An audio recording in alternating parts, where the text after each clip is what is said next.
If Donald Trump, our president, is so able and powerful as you say, what will it take for him to resolve Ukraine? It's not an accurate question, I'm afraid. It doesn't depend on Trump only.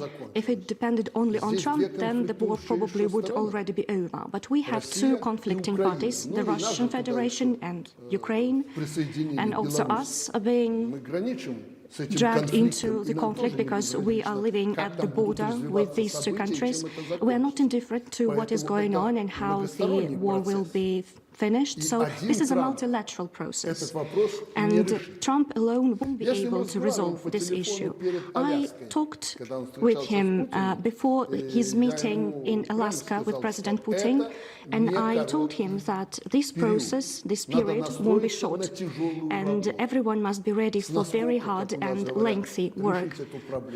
You won't be able to resolve the issue very quickly, and that's how it's going on right now. I told him that it would be good to make every effort to find points of agreement with Russia and to agree on the end of the war. They must stop shooting, they must stop active military actions when people are not dying, when people are not being shot, which, by the way, is mentioned by President Trump a lot. You can talk for months, for years. The Soviet Union and Russia right now are talking with Japan still, since the Second World War, and that doesn't impede the cooperation between them. When there is no war, when there is no shooting, people are not dying. So for us, the main task is to stop the massacre, to stop the deaths of the people. And it is important to guarantee that when the war is over, especially in the period when Russia is winning, and this is the fact, we've discussed it yesterday as well. So for Russia to have certainty, Ukraine and its army should not be getting new weapons. The Americans and the Europeans should not supply Ukraine with new weapons, with more weapons. So this conflict must be frozen. We must stop the deaths of the people, and then we can talk about everything, about the territory, about everything else. The main thing is to prevent deaths of the people. Here in this room, by the way, the negotiations of 2015 took place. In February, we've hosted these negotiations right here. Merkel, Hollande, Putin, Poroshenko, they were all here and we were talking here, and we came to an agreement. But the Europeans took a very stupid position then. They wanted to, as Merkel said, give the Ukrainians the time to get more weapons, to be ready to fight with Russia. So, again, they came not to speak about the peace, but to get ready to another war. Still, the agreement was concluded, and the Europeans were present, but this agreement ended with nothing. And I warned them that the Americans must be a part of this process, because without America, peace is not possible. But if then the agreements were implemented, we wouldn't have war right now. Trump is absolutely right here. He is quite open about it.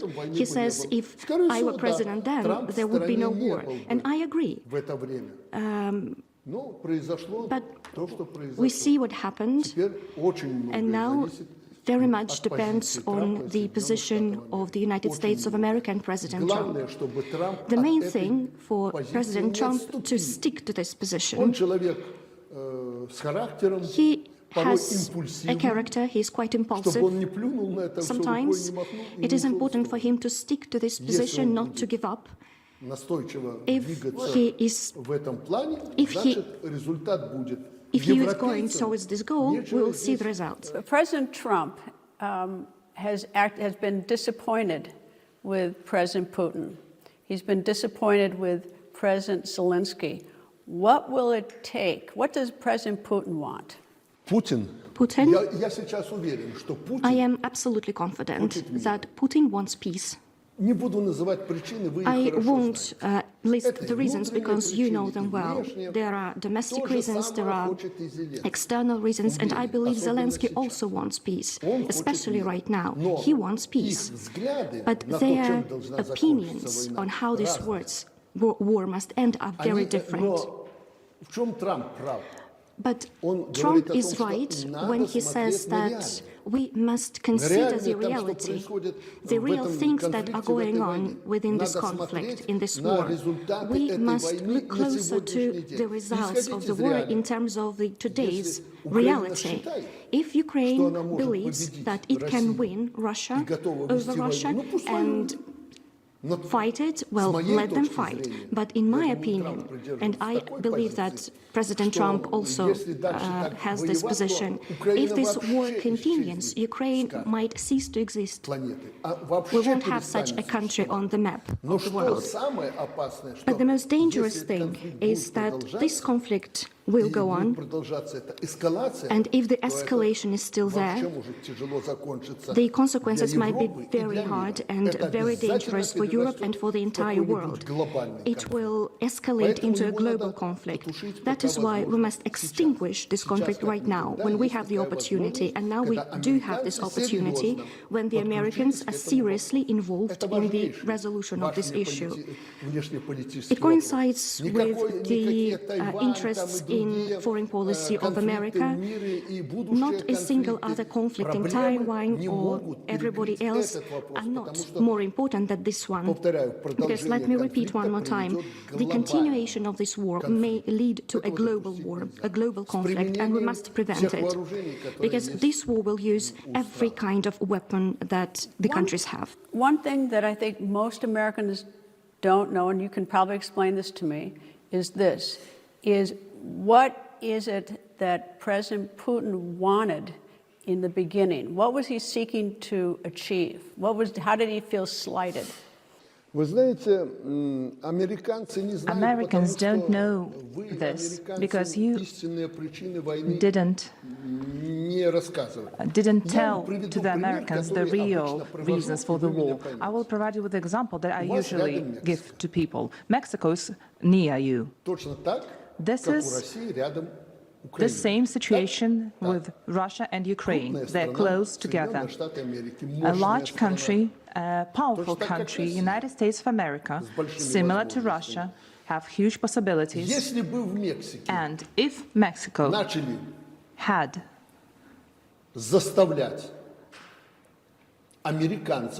if Mexico would make Americans who are living in Mexico, especially close to the border, or those who are pro-American, if they were forced to speak only Spanish and not use English, their children would be bullied in the schools for them to also use only Spanish, and, God forbid, burn a house with Americans inside in Mexico.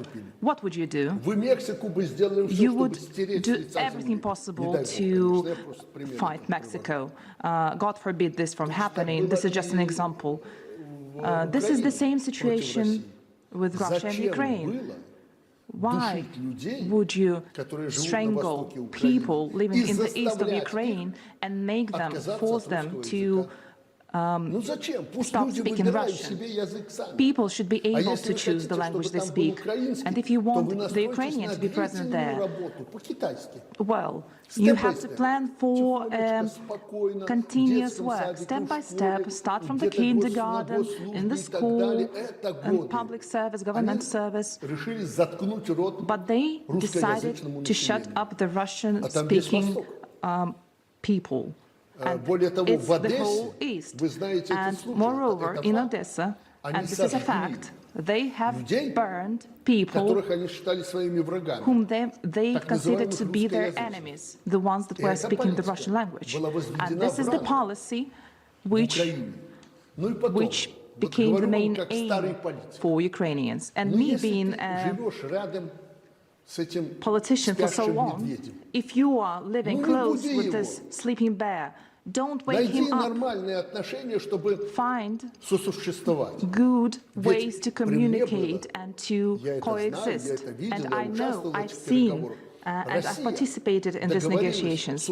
Russia agreed with Ukraine on the issue of Crimea and on the issues of security and the military bases in Crimea.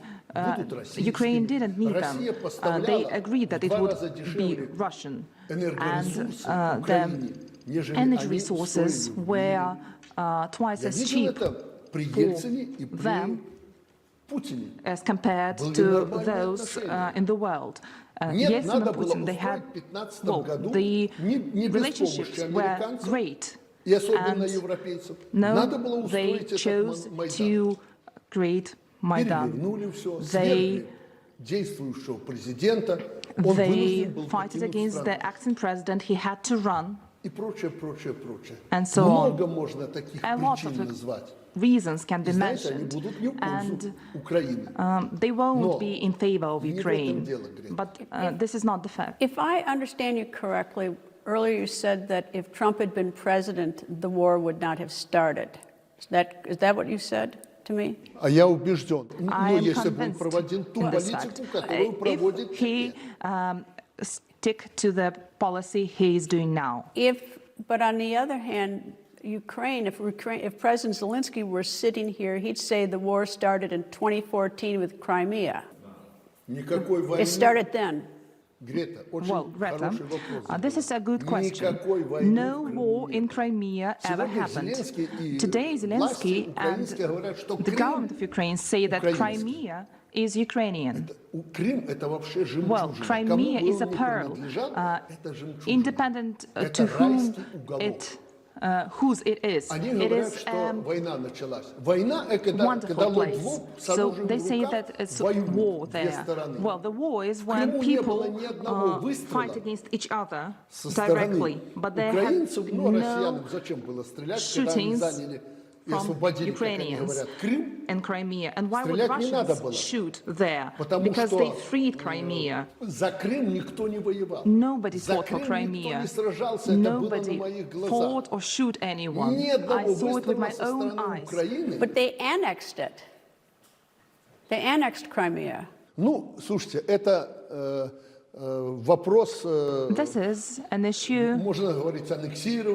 We can call it annex, we can call it free, we can call it capture. This is a philosophical question. But if this is your ground, this is your territory, why do you not protect it? The Ukrainians gave it away. They just simply gave it away to the Russians. And I spoke about it previously. Russians were wise in their actions there. They agreed with those who had to protect Crimea, and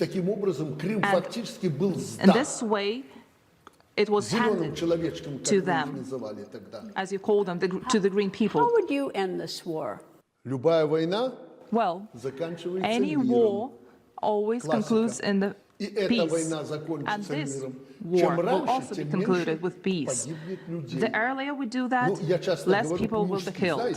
So I'm a man, and I always say, well, yes, someone died, but we have to look into account how many people get back home injured.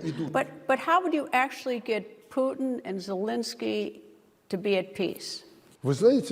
Oh, you know, I believe the environment, the situation around these two presidents will just push them closer to concluding peace. Well, do you think Russians like the war happening? Of course not. If it's going to escalate, this can mobilize, this can lead to mobilization, which means that population will be involved in it even more. Will that be good for Russia? Of course not. Well, Putin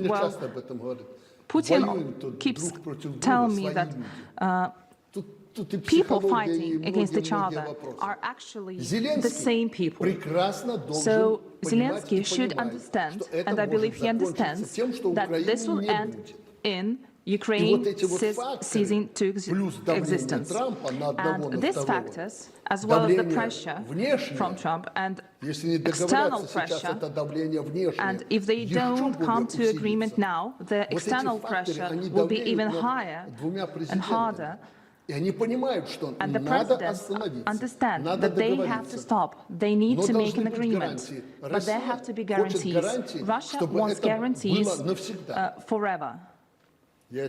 And I know that Russia wants to conclude such a peace agreement that the war never starts in the future. Ukraine is also for that, and Trump can be a guarantor for that.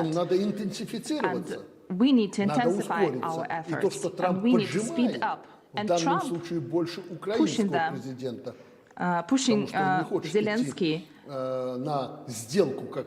because Zelensky doesn't want to come to agreement, because Europeans are now involved in that.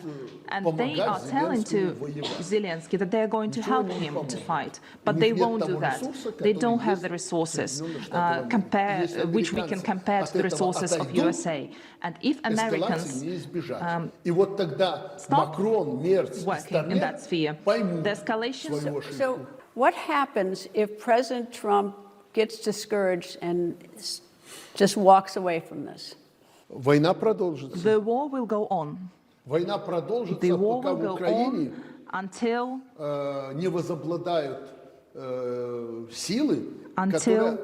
the forces in Ukraine